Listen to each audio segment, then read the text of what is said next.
She left a note saying she needed to find herself and disappeared with $80,000 of our savings.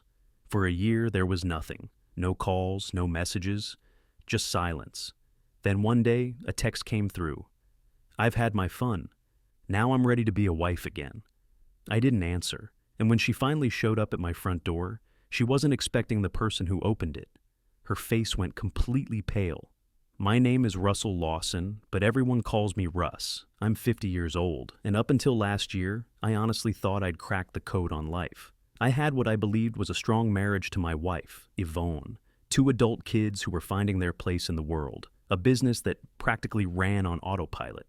I owned 4 high-end car washes scattered around the county, bringing in around 15 grand a month in mostly passive income, while my managers handled the daily grind. My routine was simple.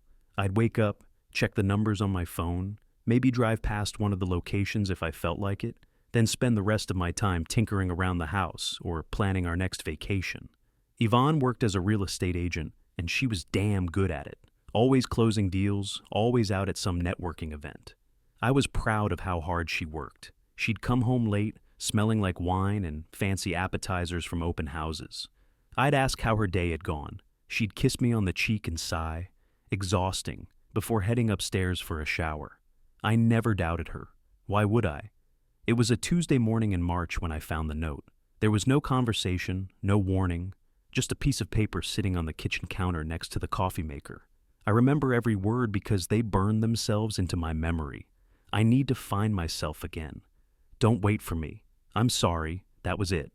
No phone call, no tearful explanation, no attempt to fix things. Just 7 words and a half-hearted apology.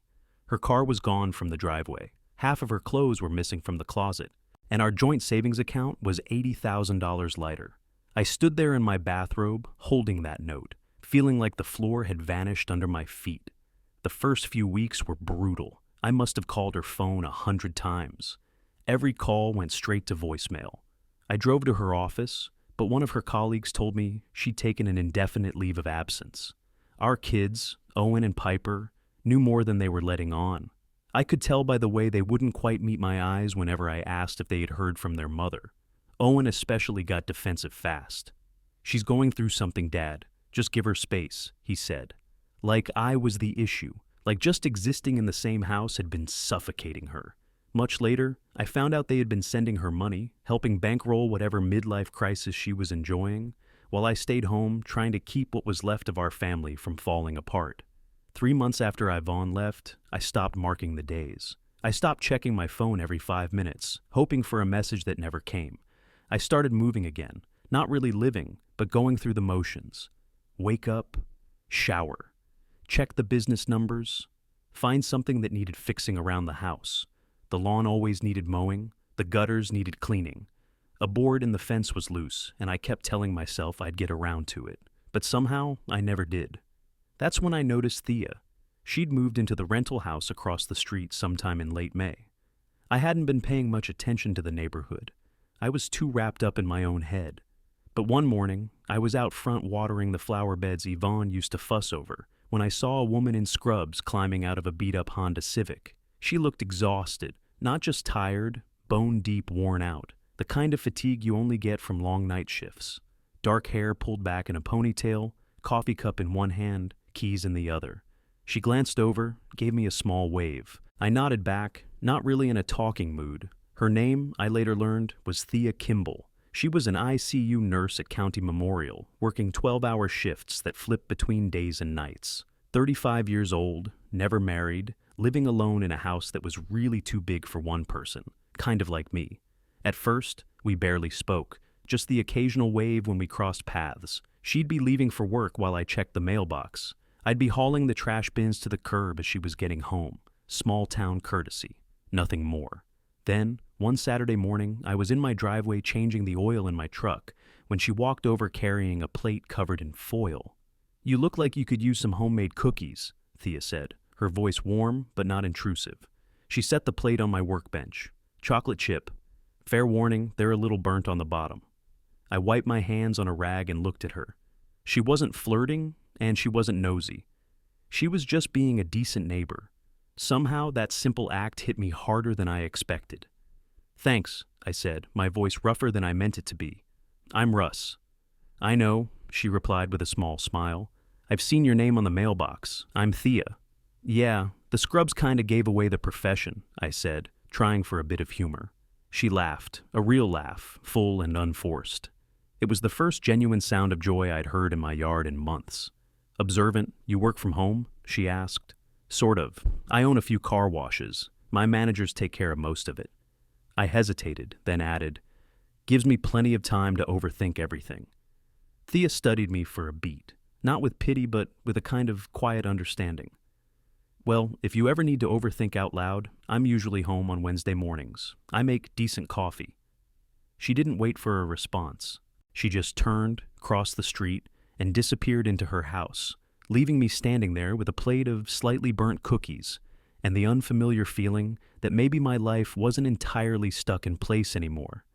I ate 3 cookies before noon. They were perfect. When Wednesday morning rolled around, I found myself walking across the street to Thea's house without much of a plan, just a vague invitation in my head and the realization that I'd spent too many mornings alone with my thoughts. The coffee she made was strong enough to strip paint, served in mismatched mugs she'd collected from thrift stores. So, what's your story, Russ?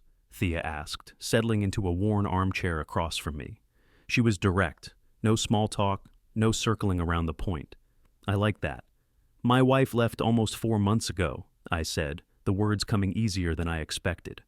Note on the counter, half our savings gone, no explanation, just decided she needed to find herself. Thea nodded slowly, her face calm, unreadable. That's rough. Have you heard from her at all? Not a word. I took a long swallow of the bitter coffee. Our kids seem to know more than they're telling me, but they're keeping her secrets. Owen, my son, acts like I'm the villain just for asking what's going on. And Piper just cries and says, Mom needed space.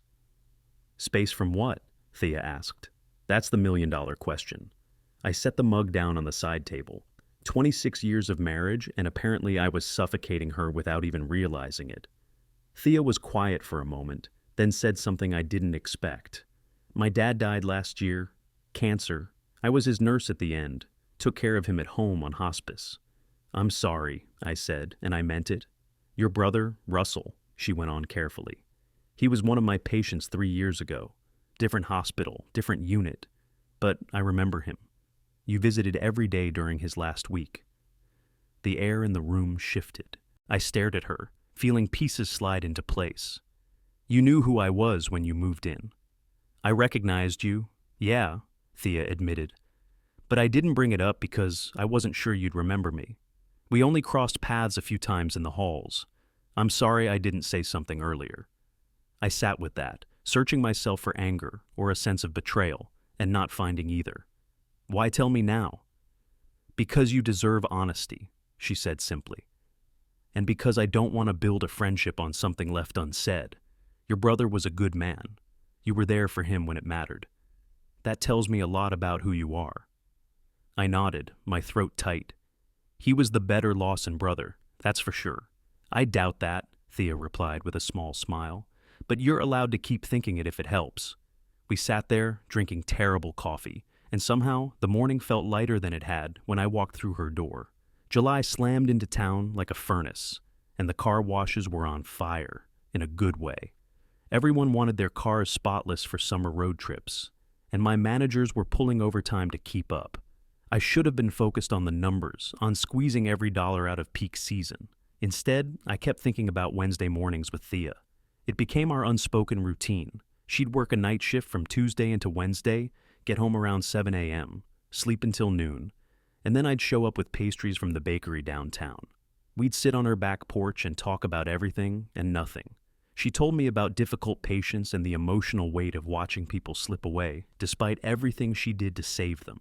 I told her about Owen's increasingly hostile calls and Piper's guilty halting conversations.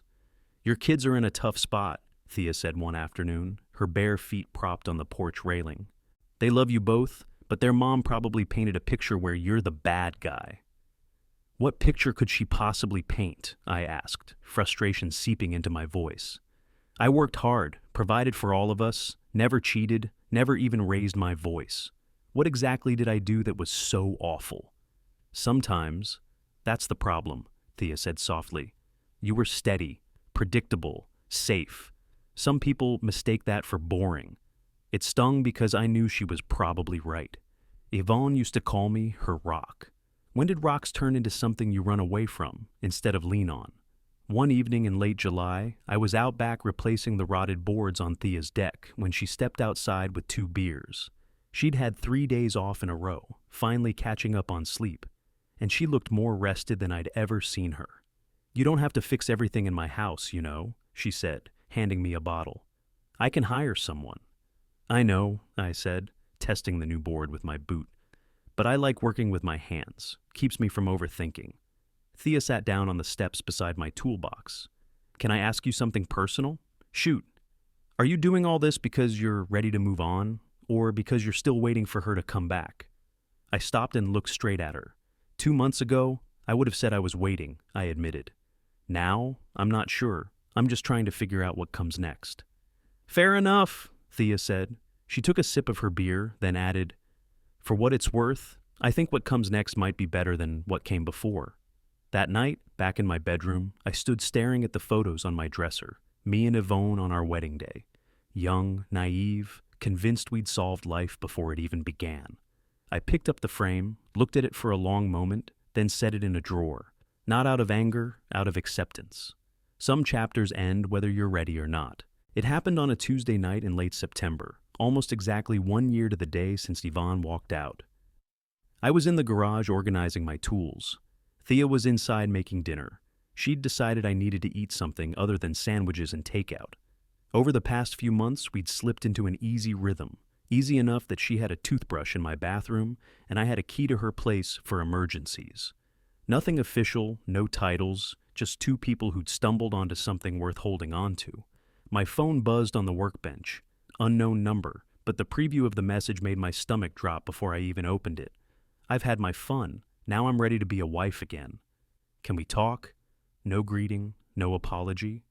Just that. Like she'd been on an extended vacation and was ready to come home now that the weather had turned. I stared at the screen until it went dark, then tapped it back on and read it again. A full year of silence, and this was what she chose to say.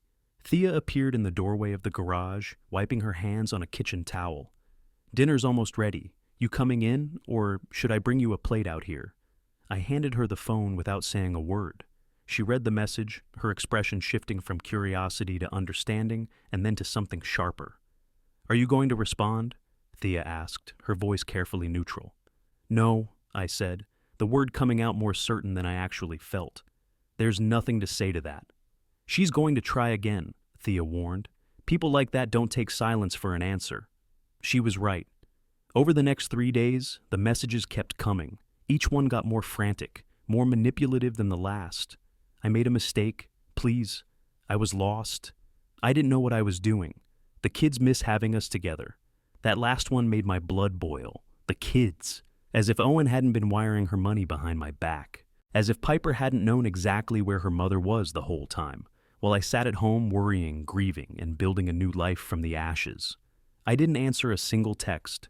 Instead, I did something I should have done months earlier. I called a lawyer. Not just any lawyer, a specialist in divorce cases where one spouse abandons the marriage and walks off with marital funds. The consultation was eye-opening. Turned out I had a lot more leverage than I'd realized. The money she'd taken, the year she'd gone completely off the grid, the total lack of communication, it all worked in my favor. My attorney, a sharp woman named Barbara Chun, laid it out in plain English. Mr. Lawson, if your wife wants reconciliation, she can pursue it through legal channels now, Barbara said, sliding a stack of documents across her desk. And given what you've told me, I'd advise we start gathering evidence of any extramarital relationships. That will strengthen your position considerably. How do I do that? I asked.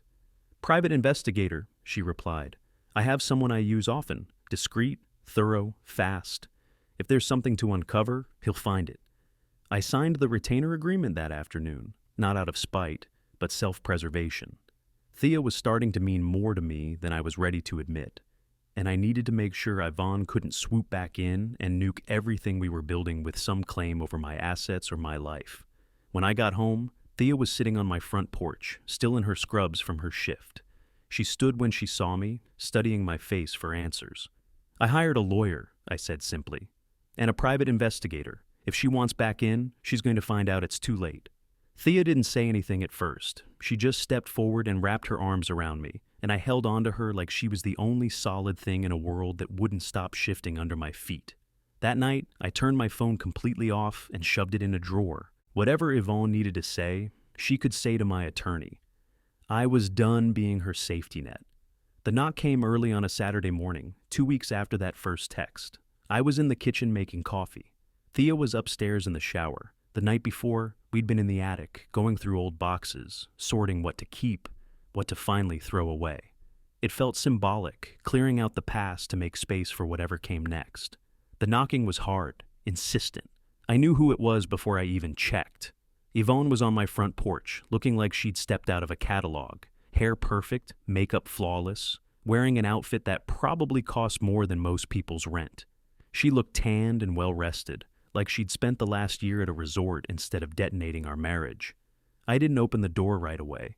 I just stood there, looking at the woman I'd spent 26 years with, and felt nothing. No anger, no longing, no need to ask where she'd been or what she'd done. Just a cold, empty space where all that used to be. The shower upstairs shut off. I heard Thea moving around in the bedroom. Yvonne knocked again, louder this time. "Russell, I know you're in there. I can see your truck in the driveway. Please, just talk to me." I walked closer to the door, but didn't open it. "You need to leave, Yvonne. There's nothing to talk about."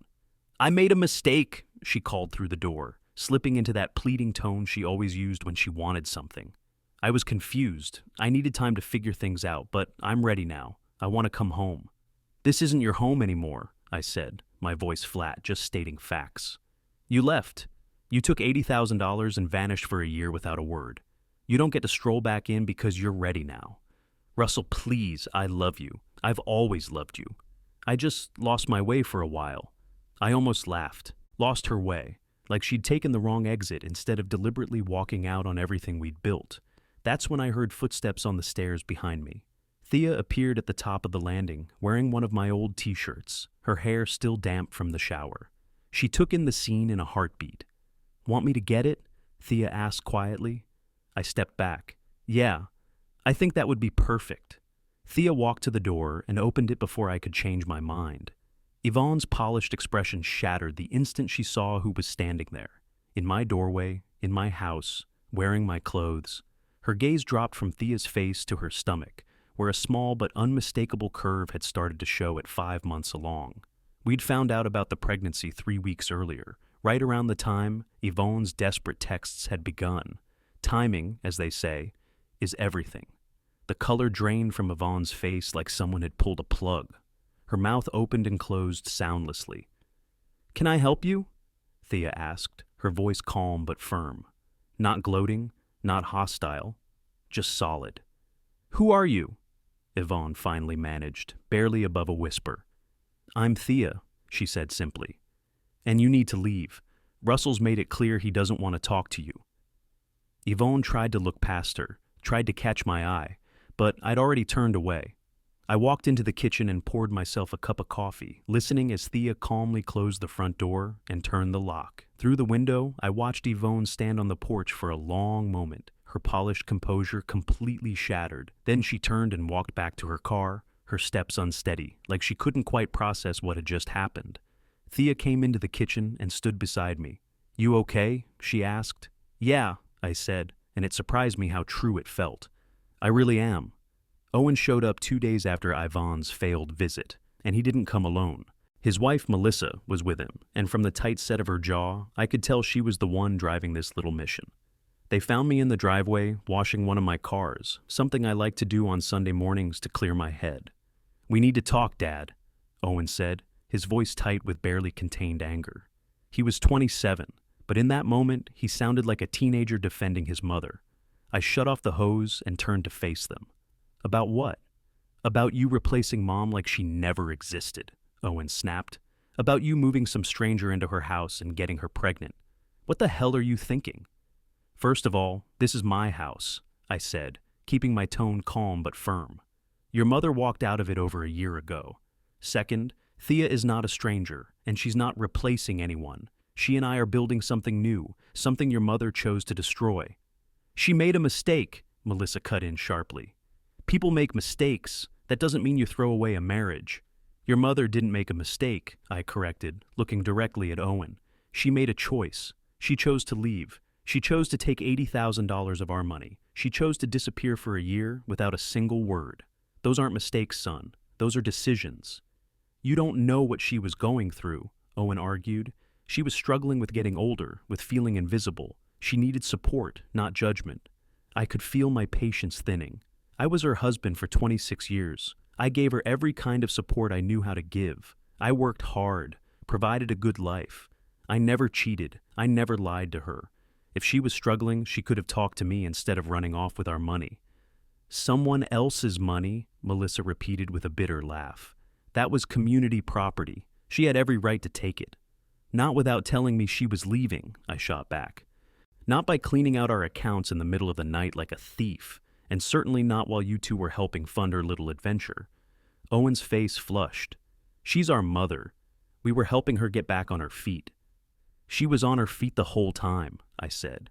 She just decided those feet didn't want to be standing next to me anymore. And you know what? I've made my peace with that. I've moved on. What I won't tolerate is you two showing up at my house and trying to guilt me into taking back someone who didn't respect me enough to have a single conversation before blowing up our marriage. That baby doesn't change anything, Melissa said coldly, jerking her chin toward the house, where Thea was visible through the kitchen window. Legally, you're still married to Owen's mother. This is adultery, and it's going to matter in divorce court. You might be surprised what my lawyer thinks about that, I replied. Turns out a year of abandonment gives me plenty of legal standing. And if we're going to bring up adultery, you may want to ask your mother-in-law what she's been doing for the last year. My private investigator has very detailed reports. Owen went pale. You hired a PI? I protected myself, I said simply. Something I should have done a long time ago. Now, if you're done trying to intimidate me on my own property, I've got work to do. This isn't over, Dad, Owen said, though some of the fire had gone out of his voice. Mom's talking to her own lawyer. You're not just going to cut her out of everything. I'm not cutting her out of anything she didn't cut herself out of, I replied. She left. I'm just making it official. Now, get off my property before I call the cops for trespassing. They left, Melissa practically dragging Owen back to the car. I watched them drive away, then headed inside, where I found Thea sitting at the kitchen table, both hands wrapped around a mug of tea.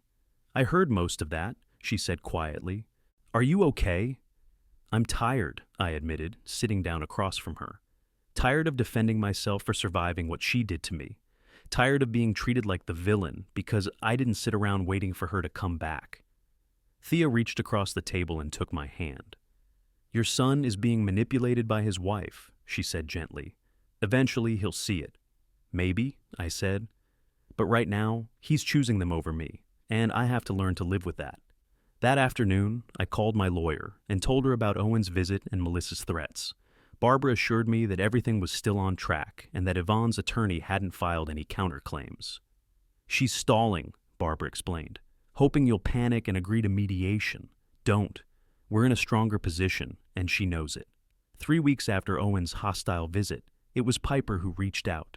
No accusations, no demands, just a simple text. Can we meet for coffee? Just the two of us. We met at a small cafe downtown on a cold November morning. She was already there when I arrived, sitting in a corner booth, looking nervous and guilty. Piper was 25, an elementary school teacher, and she'd always been the peacemaker in our family. Thanks for coming, Dad, she said as I slid into the booth across from her. Of course, I replied. You're my daughter. I'll always make time for you. Piper's eyes filled with tears. I'm so sorry, Piper said, her voice shaking. I should have reached out sooner. I should have defended you when Owen was being awful. You were in a tough position, I told her, though the apology meant more than she probably realized. I was a coward, she corrected herself. Mom called me right after she saw that woman, Thea, at the house. She was hysterical, saying you'd betrayed her, that you'd moved on too fast. And I just sat there and listened instead of saying what I should have said, which is that she has no right to be upset. Piper's voice grew sharper, anger edging through the guilt. She left you, Dad. She walked out without a word and disappeared for over a year. What did she think was going to happen? That you'd just freeze your life and wait around until she was done playing? I felt something loosen in my chest. You knew where she was. I knew some of it, Piper admitted, brushing away tears. She called me a few times and said she was in California, trying to figure things out. She never mentioned a guy, but Owen told me later she'd been with someone. When that relationship crashed, suddenly she wanted to come home, like you were just her backup plan. That's exactly what I was, I said quietly. I'm ashamed I sent her money, Piper went on. Owen and I both did, and we didn't tell you because we knew it was wrong. We were helping her hurt you, and I'm so sorry. I reached across the table and took her hand. Piper, you love your mother. I understand. I'm not asking you to choose sides. But I am choosing, she said, steady now. I'm choosing to tell you the truth. Last week I heard Mom on the phone with her friend Janet. She was laughing about you, Dad, calling you predictable and boring. She said you were a reliable paycheck, but that she needed excitement, needed to feel young again. And when Janet asked why she suddenly wanted to come back, Mom said, because stability looks better when you're broke and alone. The words hit harder than I expected. Not because they hurt, but because they confirmed what I'd already suspected. Yvonne hadn't loved me for who I was. She'd loved what I provided, the safety, the stability, the comfortable life. When she got bored with that, she traded it for adventure. And when the adventure went bad, she wanted her safety net back. That must have been hard to hear, I said. It made me sick, Piper replied. And it made me realize something. That woman, Thea, she's not stealing you from Mom. Mom threw you away. Thea's just smart enough to see what Mom didn't. We talked for another hour. Piper told me about her own struggles, how the divorce had forced her to take a hard look at her own relationships, how she'd broken up with her boyfriend of 3 years after realizing she was settling for someone who didn't respect her. You taught me that, Dad, she said. Watching you refuse to take Mom back, watching you choose your own happiness over what everyone expected you to do, that took guts. When we hugged goodbye in the parking lot, it felt like I'd gotten my daughter back. Not the child who'd grown up under my roof, but an adult who respected me enough to tell me the truth. The divorce hearing was set for a cold February morning, 8 months after Yvonne first tried to come back. Barbara had walked me through the process, but nothing really prepares you for sitting across a courtroom from someone you spent half your life with. Yvonne showed up looking expensive but worn out.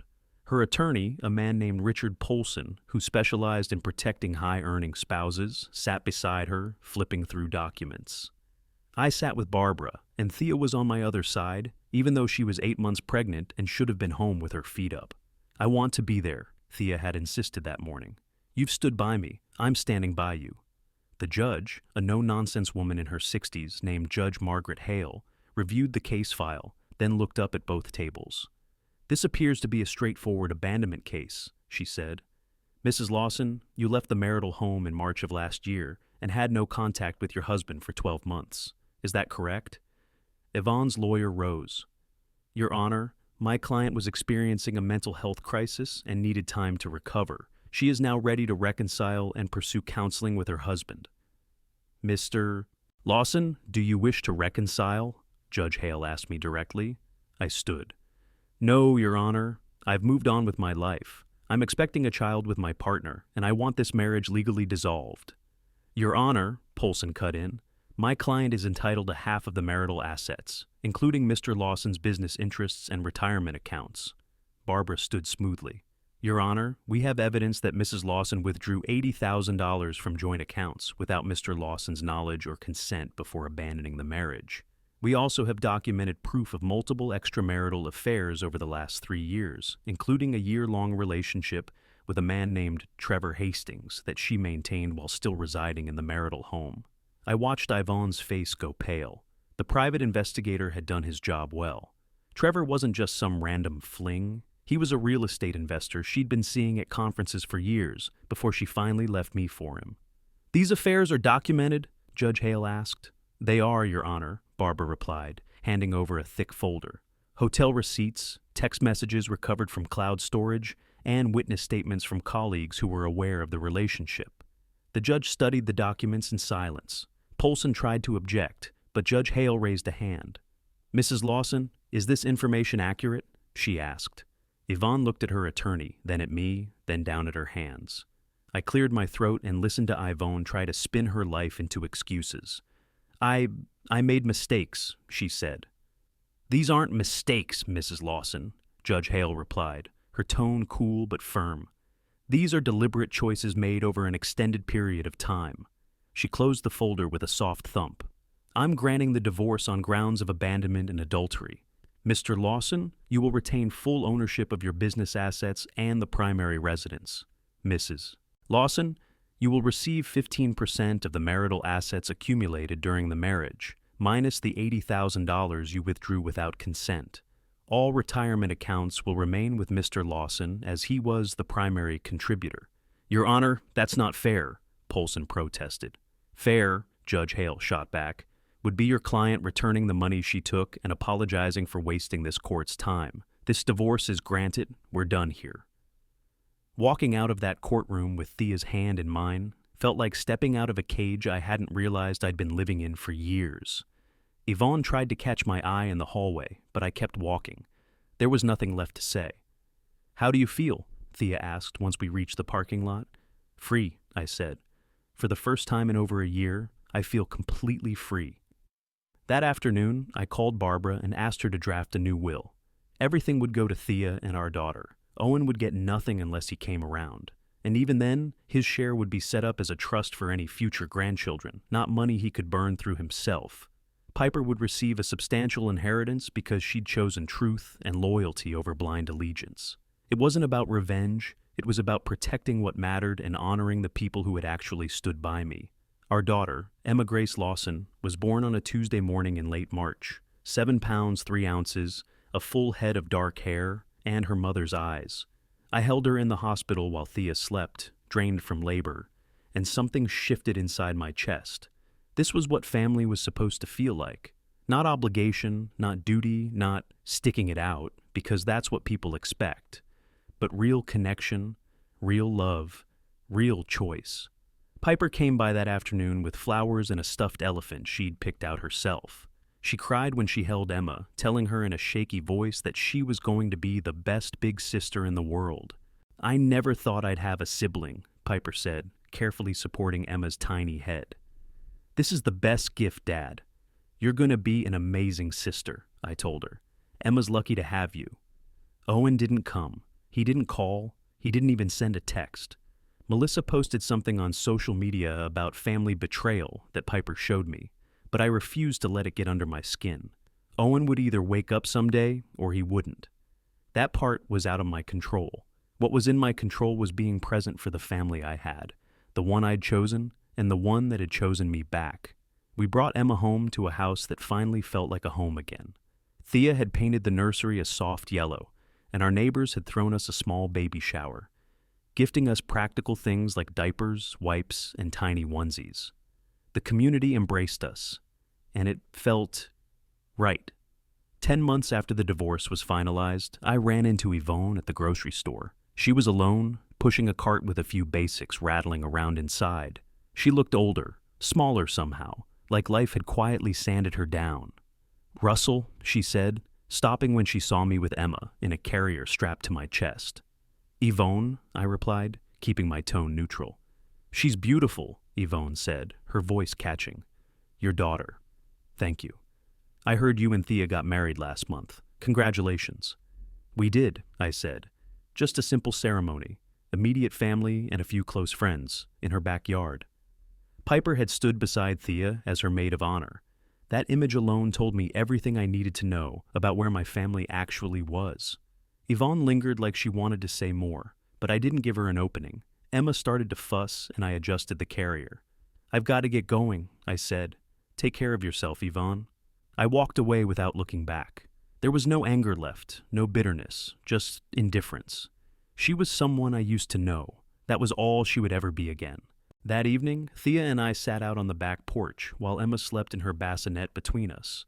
The car wash business was doing better than ever. I'd promoted 2 of my best managers to partner positions, giving them ownership stakes. It motivated them, lightened my workload, and gave me more time to actually enjoy my life. What are you thinking about? Thea asked, resting her hand on mine.